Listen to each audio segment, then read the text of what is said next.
All the way back in the good old days of 1996, I witnessed the release of one of the most terrifying video games ever created. Of course, I'm talking about Resident Evil. Resident Evil, a game so terrifying that my older cousins questioned whether or not I should even be watching them play it. Of course I continued watching, because we all know I'm a super hardcore badass who's scared of absolutely no what the hell is that. The game followed the members of STARS, a tactical group of super macho hombres who are sent out to investigate a string of cannibalistic murders and find themselves face to face with something far more terrifying than they could have ever imagined. The whole point of the game was to traverse a spooky mansion filled with annoying puzzles, awful tank controls, zombies, zombie dogs, crows, a shark for some reason. The game was a bit clunky, but the fixed camera angle and sounds of shambling zombies were enough to scare the shit out of even the most hardened horror veterans. Also, we weren't just playing the old version of Resident Evil, no, we were playing the director's cut, because censorship is for babies. Although apparently even this version was still censored. The game became a massive hit, quickly becoming the best-selling PlayStation game ever at the time. So of course, just like with movies, this meant a sequel had to be made. 2 years later, we would get Resident Evil 2, which is basically Resident Evil 1, but better in every single way. The graphics were better, the zombies were scarier, and the lickers, oh god, the lickers. With the success of the games, Hollywood couldn't help but salivate over the thought of getting their hands on this hot new property. In 1997, German production company Constantine Films bought the film rights to Resident Evil and gave writer Alan B. McElroy the task of writing the film. McElroy was best known for writing Halloween 4 and Wrong Turn, was already in the process of writing an adaptation of the popular horror shooter Doom, but that quickly got canned in favor of Resident Evil. According to PSM Magazine's June 1998 issue, the script would have largely followed the game with Albert Wesker, who starts off in an asylum for some reason as he recruits Jill Valentine, Chris Redfield, Barry Burton, and Brad Vickers, who would later be revealed to be an imposter named Mike, who's just looking for his girlfriend Becky. This ragtag group would be sent into Raccoon Forest to investigate the disappearance of a SWAT team and reports about cannibalism. The movie would have featured the mansion, all the characters you know and love, and pretty much all the monsters, though I don't see anything about the shark. The only real changes to the story would be zero mention of Umbrella Corp, the evil corporation behind everything, or STARS, which is an elite force of the Raccoon Police Department, and which all of our main characters are members of in the games. I don't know why you would leave these two things out when they're fairly important to the overall story, but it didn't matter because McElroy's script got rejected anyways. Enter horror legend George A. Romero, the father of the modern-day zombie film. I mean, without Night of the Living Dead, Dawn of the Dead, or Day of the Dead, do you really get Resident Evil? Shinji Mikami, the game director for the original Resident Evil, made the game as a response to his underwhelming feelings towards Lucio Fulci's 1979 horror classic Zombie. He thought he could take what he liked from Zombie and improve upon it with Resident Evil, which in Japan was actually called Biohazard. Prior to the release of Resident Evil 2, Mikami hired Romero on to direct a commercial for the upcoming game, though unfortunately for us over here in the West, it was only ever shown in Japan. Sony loved the commercial so much that they asked George to write a screenplay for a Resident Evil movie. Romero, not being known for his gaming abilities, had his secretary play through the game fully and send him a copy so he could watch it over and get a feel for what the game was trying to accomplish. Does this count as the first Let's Play? Also, had they asked John Carpenter to write a screenplay, that man would have played it himself because he loves his video games. Romero's script largely followed the story of the game, featured all of the main characters, and even included the shark. Although it did have Jill and Chris romantically involved, which is Romero hired on artist Bernie Wrightson, known for work on movies like Ghostbusters and Creepshow, to help design some of the creatures for the movie, most notably the Tyrant, which looks like it came straight out of the game. In an interview with Fangoria, Romero stated that he submitted 5 or 6 drafts, but the head of Constantine Film just didn't like them. He expected something more prestigious, though I don't know why you purchased the rights to a video game series about zombies called Resident Evil if you want something more prestigious. Romero would go on to say that he wanted his Resident Evil to have a lot of action. I wanted it to be like the game and maybe visually like Day of the Dead, darker and confined. It's like a nightmare you can't get out of. You're in a corridor and you turn a corner or open a door and you're just in another small space. I was trying to stick with the game, and I worked with its designer. He gave us secrets from the second game which had not been released yet, so some of the creatures and so forth came from that. Unfortunately, Romero's script was dropped for basically being too faithful to the source material and too violent. Imagine that. You hire a man known for his gruesome zombie movies for a franchise about gruesome zombies and get offended when he wants to make a movie about, guess what? Gruesome zombies. I really do hate Hollywood.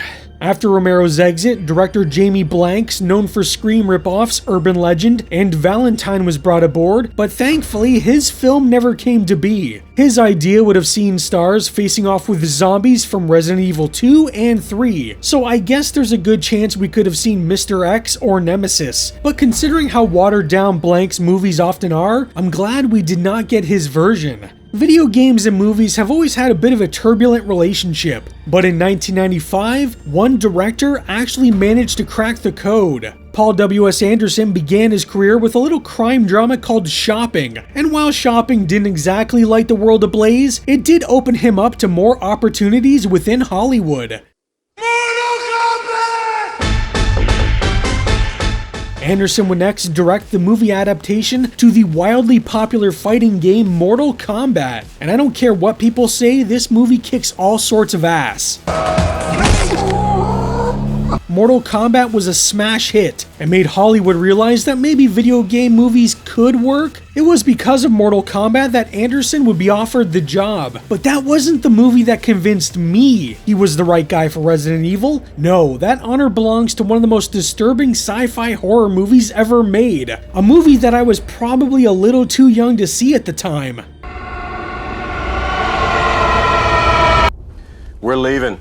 Event Horizon is a 1997 sci-fi horror film, and one of the most disturbing things I had ever seen. I had rented the movie for my 11th birthday, I believe, along with Rush Hour and Blade, not knowing just what the hell we were in for. Suffice to say, I'm pretty sure I traumatized all my friends, and I think I'm finally understanding why we no longer talk. Event Horizon follows a crew searching for a lost spaceship, a spaceship that can apparently open gateways for faster than light travel, except the one gate it opened seemed to be hell itself. There are some truly messed up things in this movie, but from the art direction to the cinematography to the cramped spaces, this really felt like something that could lend itself to a Resident Evil movie. I mean, you want that claustrophobic feeling that something could be right around the corner, and I was convinced that Anderson would be the right man for the job. Before even coming aboard the project, Anderson had actually written a script titled Undead, which he wrote after playing the original Resident Evil game and claimed it was a ripoff of that story. Anderson would take his Undead script and combine elements from the Resident Evil games into his story. And which elements would he take from the games? The mansion, kind of, Umbrella, and the virus, because everything else in his script was pretty much his own creation. In an interview with Shivers magazine, Anderson said, "To be scary, you have to be unpredictable, and that's why I felt completely free to invent the story and use my own set of fresh characters. There was no point in using the Jill Valentine character from the first Resident Evil game, as the fans would know she wasn't going to be killed because she pops up in the later games. The suspense dynamic of who is going to live, who is going to die, and what people's allegiances are was only going to work with new characters. Not including characters from the game was a huge disappointment to fans, hoping to see their favorites on the big screen. I get where he's coming from, but these people need to understand that fans just want to see the things they enjoy. They don't want you messing with it, they don't want you putting your own spin on it, plus most of the people that are going into this movie had never even played the game, so why did it matter? Anderson's idea was to make Resident Evil more action-oriented than purely horror. Now, every director that came before Anderson also said they wanted to make an action horror movie, but I doubt they were planning to do it in the same fashion as him.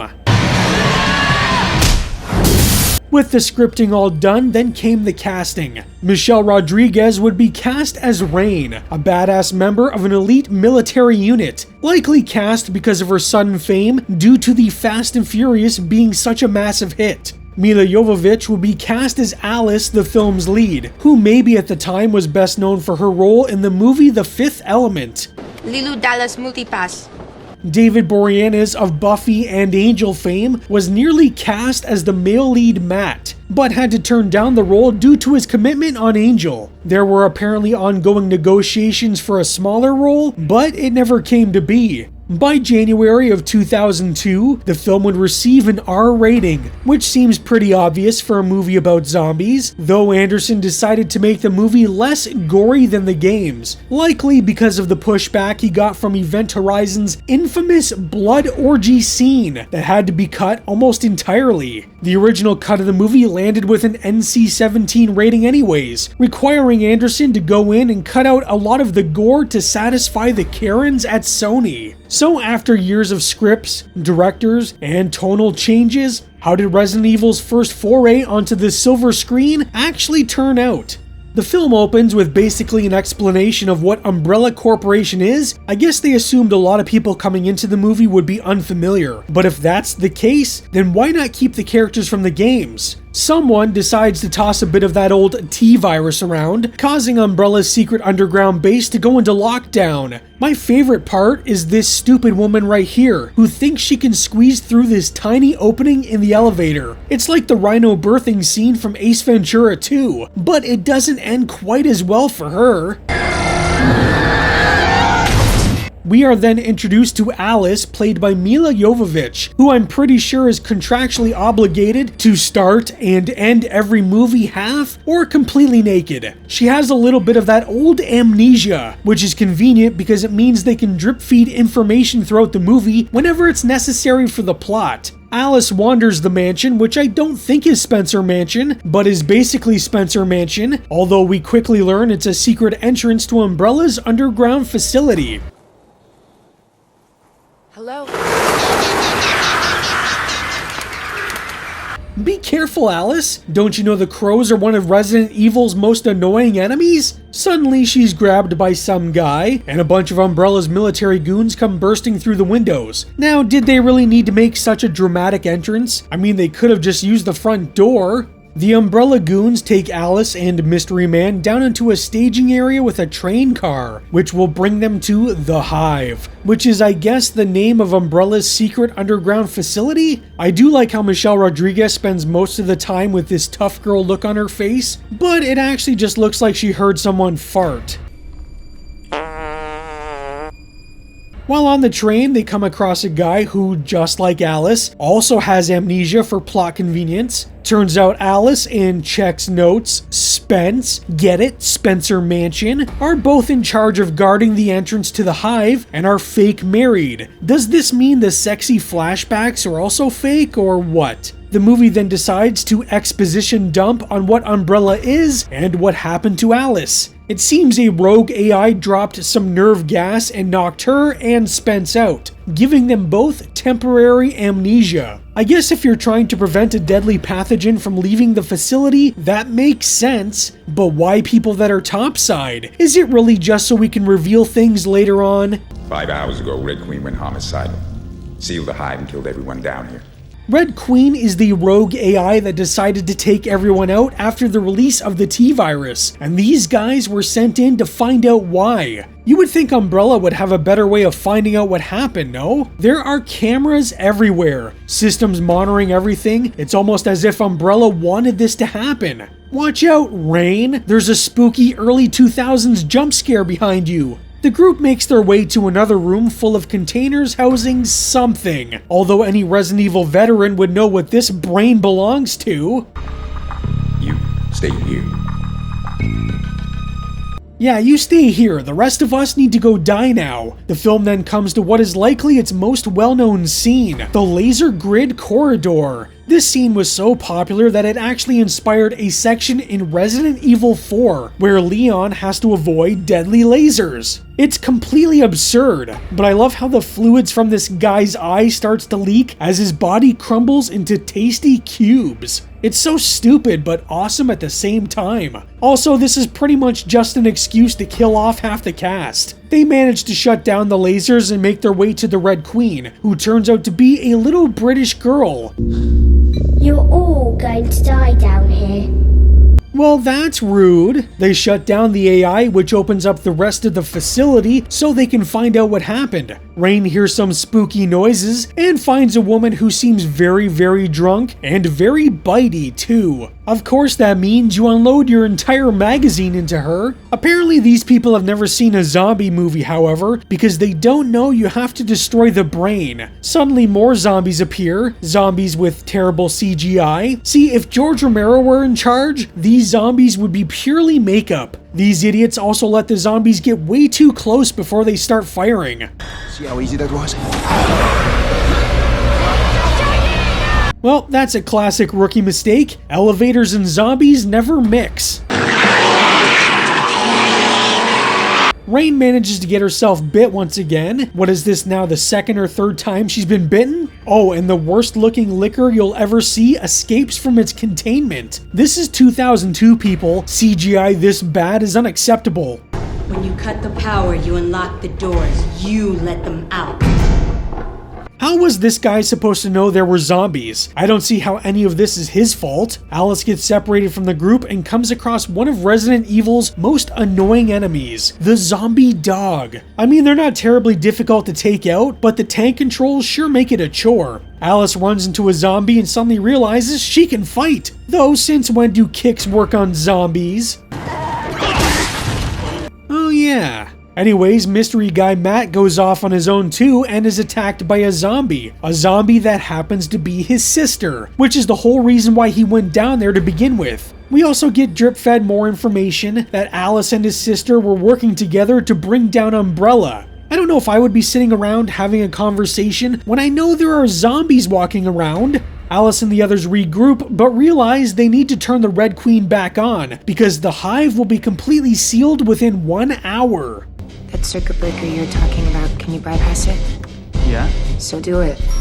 So do it. The acting in this movie is mwah, chef's kiss. The Red Queen drops more exposition on the group, basically explaining how zombies work. I like how in zombie movies, the zombie isn't something that tends to exist in pop culture. I guess that would make it too easy if people knew what they were dealing with from the get-go. The group runs into more zombies, which allows Alice to flex more of her martial arts. Not sure killing a zombie with your thighs is the smartest idea though. It should have been me, not him! Also, Rain gets bitten, again, but then the zombies sort of stop their attack so she can have an emotional moment with one of her former colleagues. Seriously, what are these zombies doing? This woman has lost so much blood and been bitten so many times. How is she still alive? You like the way it tastes, don't you? They're zombies, not vampires. What they really want are your delicious brains.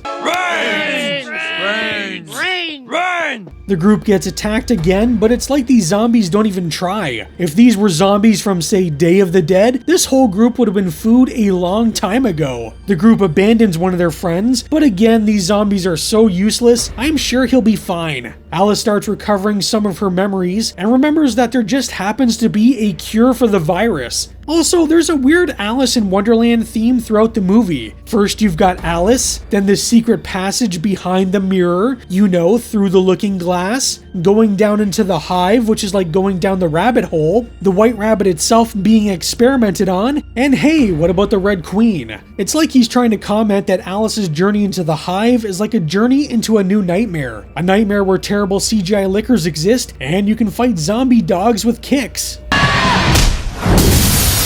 Anyways, the group goes looking for said cure and comes to a room full of water. No shark, unfortunately. The cure seems to be missing, and then Spence suddenly remembers he's the one who caused all of this. I guess we must be in the third act of the film now. He does do the stupid thing that all bad guys do though, where they explain what their plan is instead of, killing everyone. He even tells them where the cure is, which is back at the train. Spence then makes his way back to the train, only to be attacked by the liquor, which looks like absolute dog shit. I mean, is it really any better than the one from Resident Evil 2? The liquor comes for the survivors, but their asses are saved by their friend, who should have died a long time ago. They make it to the train, and Alice gives Rain and her friend the cure. All of this just in time to be attacked by the liquor. I will give the movie some credit. When the liquor is practical, it looks great. The only issue is they make so many quick cuts you can barely see a damn thing. Also, this is about the time where Rain finally turns into a zombie, despite spending 80% of the movie infected and dying. The liquor gets dropped through a trap door on the train, which is not really a feature you want on a moving vehicle. And it seems the liquor is made of kerosene or something. Matt and Alice survive, though they're quickly accosted by some men in biohazard gear. They also drop a phrase that got all of the fans of Resident Evil insanely hyped. He's mutating. I want him in the Nemesis program. The mere mention of Nemesis was all we needed to lose our collective minds. There's no way they could screw that one up, right? Alice gets taken away so she can be stripped down again, because like I said earlier, it's in her contract. She escapes only to find that Raccoon City has been completely overrun. But how the hell did they print this article? When did they have the time to photograph zombies, write the article, and then get it sent out? Anyways, this is your sequel bait because this franchise is only just started. Resident Evil is an interesting movie because it's kind of shit. After years of reading news scoops and hearing about this movie, what we got wasn't exactly what I was hoping for in terms of a Resident Evil movie. What I was expecting was something closer to the tone and story of maybe the first two games, but Resident Evil is so far from the source material that it's basically a completely different series wearing the Resident Evil skin. Now, as bad as this movie is, there is something oddly entertaining about it. I remember my friend bought me the VHS for my birthday when it came out, and we watched this all the time. So even though I think it's a bad movie, it's the good schlocky kind of bad. It's definitely a product of its time and feels like a lot of early 2000s movies. This might not make sense to anyone unfamiliar with Spike TV, but this is the most Spike TV movie ever made. That basically means it's full of over-the-top action, attractive women, guns, explosions, heavy metal, basically everything that men enjoy. And it's funny because this movie aired on Spike TV all the time, which I'm sure I watched more than once. One of the biggest downsides of the movie is just how tame it is. There's a little bit of blood, I guess, but it doesn't go anywhere near something George Romero or Peter Jackson would have made, and a lot of the attacks are quickly cut so you don't actually see anything. Actually, if you watch some of the zombie attacks, they sort of just paw at the victims or open their mouth and not actually bite anything. The most unfortunate thing about this movie is just how successful it was. The movie made $103 million on a $33 million budget, which is a nice little return. But because of this, that meant we were getting a sequel. 2 short years later, we were treated to Resident Evil Apocalypse, a film which picks up right where we left off and actually includes some fan-favorite characters, like Jill Valentine in her Resident Evil 3 outfit, and Nemesis, who looks pretty great in some scenes, and others he looks like a villain from Power Rangers. The franchise would continue with Resident Evil Extinction, Resident Evil Afterlife, Resident Evil Retribution, and finally Resident Evil The Final Chapter, which surprisingly was the final chapter, because oftentimes movies with final in their title don't tend to be the final movie, like A Nightmare on Elm Street with Freddy's Dead The Final Nightmare, or Friday the 13th Part 4 The Final Chapter, and Jason Goes to Hell The Final Friday. Though the Jovovich franchise would finally come to a close, we would get a reboot in 2021 called Resident Evil Welcome to Raccoon City, which aimed to make a more faithful adaptation, but was so awful it had me begging for the return of Anderson's Schlockfests. In 2022, we got a Netflix series which was dreadful and not really worth mentioning. And finally, later this year, we are supposed to be getting another Resident Evil film, this one directed by Zach Kreger of Barbarian and Weapons fame. His take on the franchise is apparently going to be more in tone with Resident Evil 2, 3, and 4, but he has said won't feature any of the characters from the games and will tell a completely different origin story. I guess we'll have to wait and see what his take will look like, but it would be nice if I could see one Resident Evil movie done with the characters from the games before I die. Stop it. Resident Evil is a messy movie, but an entertaining one. When people talk about popcorn movies or tell you to shut your brain off, they are specifically talking about movies like this. As bad as it is, I do have a soft spot for it, and the rest of the franchise, honestly. They're not great movies, but there's something about them that I find oddly relaxing. But what about you? What do you think about Resident Evil? Let me know down in the comments. Anyways, that's all for today. I hope you're doing well and stay spooky. Huge thanks to all my channel members, you're the real MVPs of the Spooky Squad. Your support helps keep the lights flickering and the monsters fed. If you'd like to join up and help support the channel, check out the join button below. But no pressure, just watching and liking helps a ton too.